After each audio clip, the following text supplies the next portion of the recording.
حضور نے فرمایا تھا کیا عورتیں زیادہ ناشکری نہیں کرتی ہیں؟ کہا کون سی ناشکری؟ کہا کہ ایک شوہر پوری زندگی عورت کا خرچ اٹھائے اور زندگی کے کسی موڑ پہ اتنی سی کمی ہو جائے نا اس سے، تو عورت کہتی ہے تم نے پوری زندگی میرے ساتھ کیا ہی کیا ہے؟ اور فرمایا گیا یہ جملہ عورت زندگی میں ایک بار بول دے تو اللہ اس کی 70 سال کی نیکیاں ختم کر دیتا ہے۔ کتنے سال کی؟ 70 سال 70 سال کی نیکیاں ختم کر دیتا ہے یہ ناشکری والا جملہ۔ اس لیے میں کہنا چاہوں گا بیٹیوں سے، جنت اگر چاہیے نا تو پھر 27,000 کے لہنگے میں نہیں ہے، 12,000 کی ڈریس میں نہیں ہے، 1.5 لاکھ کے ہار میں نہیں ہے، 56,000 کی انگوٹھی میں نہیں ہے۔ خدا کی قسم کھا کے کہتا ہوں شوہر کی رضا کے ساتھ پیبندوں والے کپڑے پہن کے دنیا سے چلی جا، دنیا بات کرے گی فلاں کی بیٹی قبر میں آئی ہے، فرشتے کہیں گے کنیز فاطمہ زہرا چلی آئی ہے۔ یہ سب سے آسان طریقہ جنت میں جانے کا ہے، ہار گلے کا چھپ نہ جاوے، دوپٹہ ہی نہیں سر پہ۔ اب شوہر بھی کہہ رہا کہ بڑا میں نے ہار دلوایا تھا، یہ ضرور دکھنا چاہیے۔ خدارہ نکلے ان چیزوں سے، نکلے اور نکاح آسان کریں۔ اب اگلی بات کرنے لگا ہوں۔ میں نے کہا تھا ہو سکے تو بیٹی گھر کے دروازے سے رخصت کیجیے گا۔ کہاں سے رخصت کرنی ہے؟ اچھا آپ کا بھی تجربہ ہوگا، یہ علماء تو سارے ذمہ دار سب جانتے ہیں، لیکن میں آپ سے پوچھ رہا ہوں، فرض کر لیں کہ جس گھر میں شادی ہوتی ہے نا اس گھر کے سارے لوگ میری جال چلے جاتے ہیں، پھر گھر کیا لگتا ہے؟ دیکھا اس کا دروازہ جھانک کے؟ وہ گھر شمشان نظر آتا، شمشان۔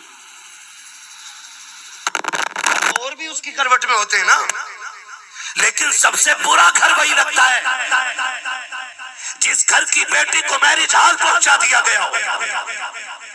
کیوں؟ کیونکہ پھر اس میں رحمت نہیں نحوست برسا کرتی ہے۔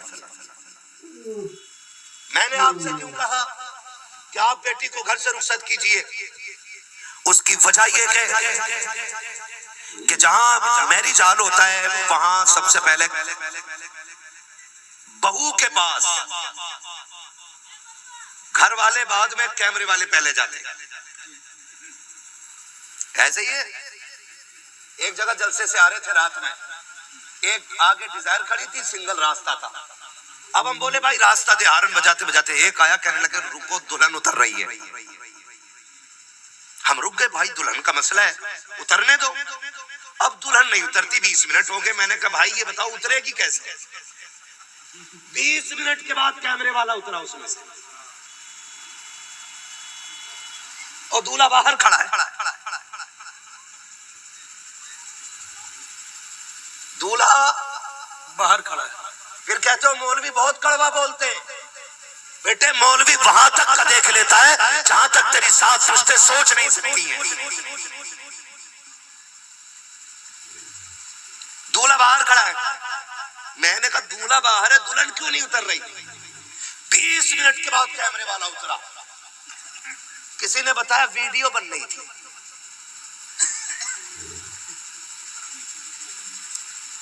کیا بن رہا تھا بولو؟ بنوائی تو نہیں ہے، وہی بول رہے ہیں جن کی نہیں ہوئی ہے، وہ بول رہے ہیں جن کی ہو گئی ہے۔ نہیں بنی نا، چلو منع کر دو تاکہ جن کی بن گئی ہو ان کا بھی راز رہ جائے۔ نہیں بنوائیں گے نا انشاءاللہ، نہیں بنوائیں گے۔ کیمرے والے کو پہلے چڑھا دیا جاتا ہے۔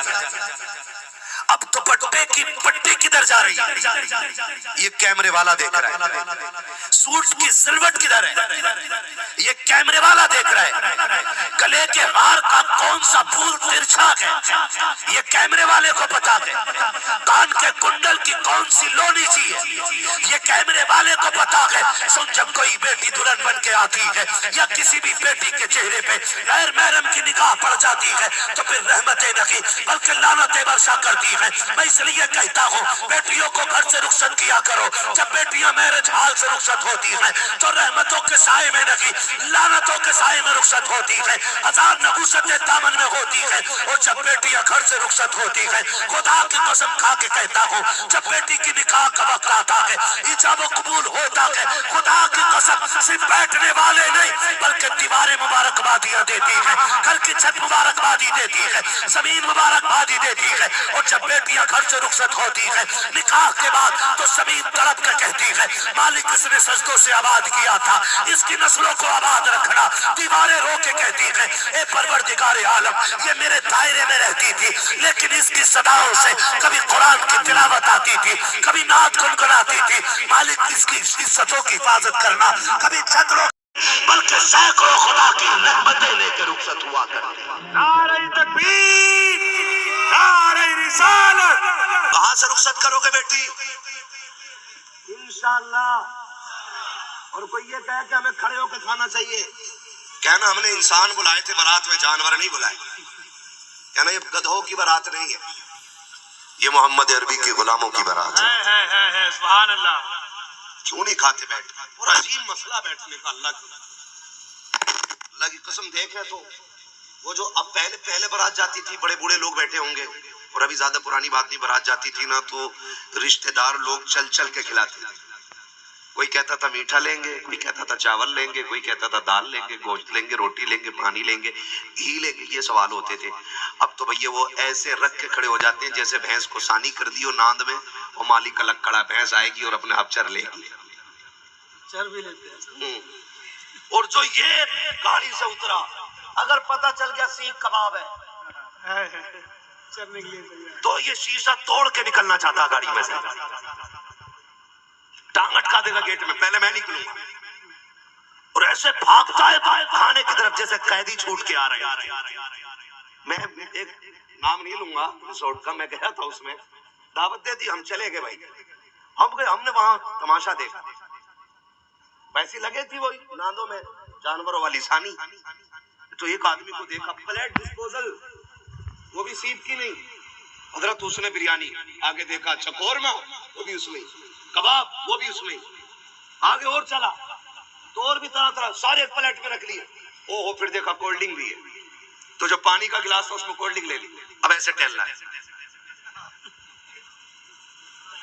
کھائے کہاں اور کھائے کیسے؟ تھوڑی دیر میں ہوا یہ کہ وہ پلیٹ ٹوٹی، پورا کھانا کپڑوں پہ گرا، اچھا خاصا انسان جانور بن گیا۔ کیا ضرورت ہے ایسا کھانا کھانے کی؟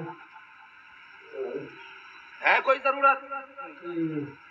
1400 سال پہلے میرے نبی نے سنت طریقہ بتایا تھا، 1450 سال پہلے سنت طریقہ بتایا تھا بیٹھ کے کھانے کا۔ آج سائنس کہتی ہے کہ کھڑے ہو کے کھانے سے کینسر ہوتا ہے۔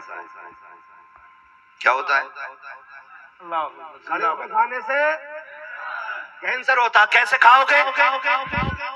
کیسے کھاؤ گے؟ سچی بات کر رہے ہو؟ کہیں ایسا نہ ہو کل پتہ چلے بارات ہے اسٹینڈنگ میں اور پھر جلزیرہ جیب میں ڈال لو، ہاضمے کی دوا ساتھ لے کے جا رہے ہیں، تو ہاتھ کھایا، جو کھایا وہ ہضم ہو جائے، کیونکہ شام کو پھر دوسری جگہ جانا، یہ بھی ایک ذمہ داری ہوتی ہے۔ نکاح آسان کرو، حضور کی شریعت کے دائرے میں آپ امیر بن گئے ہو نا، آپ پیسے بن گئے ہو تو اس کا ناجائز فائدہ نہیں۔ اگر رب دینا جانتا ہے تو رب لینا بھی جانتا ہے، رب دینا جانتا ہے تو رب لینا بھی جانتا ہے۔ میں نے اپنی آنکھوں سے دیکھا، ہمارے یہاں نا ایک بندہ بڑا پیسے والا تھا، جب مرا تو اس کنڈیشن پہ آ گیا تھا کہ اسے 2 روپے کرائے کے دینے کے نہیں ہوتے تھے، اور ٹیکسی والے تھے۔ یہ سارے اللہ کے رنگ ہیں۔ اس نے پیسہ دیا ہے تو شریعت کے ساتھ کھلواڑ نہ کرنا، اس نے پیسے والا بنایا ہے تو کسی کی مجبوری کا فائدہ نہ اٹھا۔ اللہ نے دولت دی ہے تو اتنی خوبصورت شادی کر دے تاکہ لوگ دیکھ کے یہ کہیں کہ اگر یہ غلام ایسے ہے تو مدینے والا امام کیسا رہا ہوگا۔ اس طرح آپ کریں گے شادی انشاءاللہ، کریں گے انشاءاللہ، زور سے بول دو ذرا یار، انشاءاللہ۔ ہاں جی، اور شادی آسان کرو۔ الٹ کس کس نے مانگی ہے اس سال؟